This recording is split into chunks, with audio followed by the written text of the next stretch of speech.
Police and security forces around the world are now testing out an automated testing out. I love the way they say that, like it's coming in the future. It's not, it's the past. But they're testing out, according to the public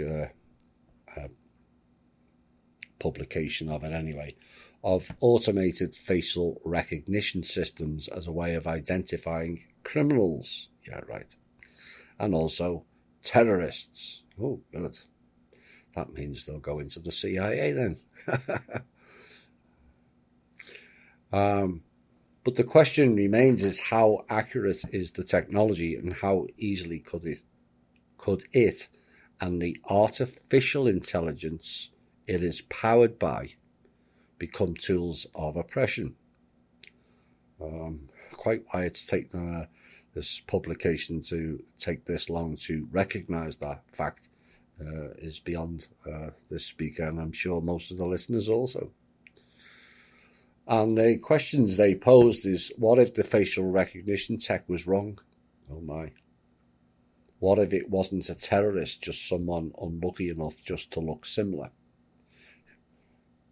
My question is, who defines who and what is a terrorist? Remember, we had videos of people telling the police that they were sovereign. What did they get labelled in the police handbook? As a terrorist. Oops. But we have to define who and what is a terrorist. As currently, it's clearly not defined, is it? In fact, all people in alt media are classed as terrorists because they're going against the system. And they went on and said an innocent life could be snuffed out just because we put too much faith in a fallible system. Yeah, there's lots of people's innocent lives being snuffed out because of a failed old system, and not just this AI tech either. And they ran training machines to see and recognise and differentiate between objects and faces, and found it was notoriously difficult. Computer vision, as it's sometimes called. Now, they run a test not so long ago where the facial recognition was struggling to tell the difference between a muffin cake and a chihuahua. I kid you not. It failed. Oh dear. And Timnit Gebru, a computer scientist and technical co-lead of Google's ethical, that's a laugh in itself, artificial intelligence team, has shown that facial recognition has greater difficulty differentiating between men and women the darker their skin tone. And the system recognizes many times that a woman with dark skin is more likely to be mistaken for a man.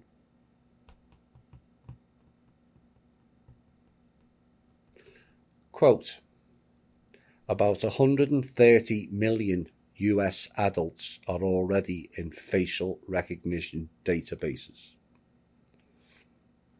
This is the woman from Google. And she told the AI for Good Summit in Geneva in May. Quote, but the original data sets are mostly white and male, and so biased against darker skin types. There are huge error rates by skin type and gender. I'll come back to that shortly. Perhaps I'll repeat it. 130 million US adults are already in the facial recognition database, but the original data sets are mostly of white and male, so biased against darker type skins. But such concerns haven't stopped the tech giant, Amazon, selling its Recognition FR tool to police forces in the US despite a half-hearted shareholder revolt that came to nothing. Amazon stated, quote, "It has no responsibility for how customers use its technology," unquote. And just this week, academics at the University of Essex concluded that the matches in the London Metropolitan Police trials were wrong 80% of the time, 80, potentially leading to a serious miscarriages of justice and infringement of citizens' rights to privacy. They're not interested in justice. And they're not interested in citizens' rights to privacy or anything. They're there to enforce the system. So let's take a look at this. So 130 million Americans whose face recognition in the database is mostly male and white, as quoted by the Google one. But the report stated it is biased against the darker skinned people. Nice double-speak language programming that. The reality is, it's based against all people, regardless of colour. Why did they even turn it into a colour-based issue? Most they've already databased is white and male. Doesn't mention black. And this is an ongoing thing. There's 3 pieces of divide and conquer that I've been focusing on in recent shows later in the show. As for Amazon, with the quote, "It has no responsibility for how customers use its technology." So according to Amazon, they would sell a nuclear weapon to a child and be okay with that, as they have no responsibility. And this is the problem. As long as it sells and they make money, they care not for its implications or the impacts on society. That is what they're telling you.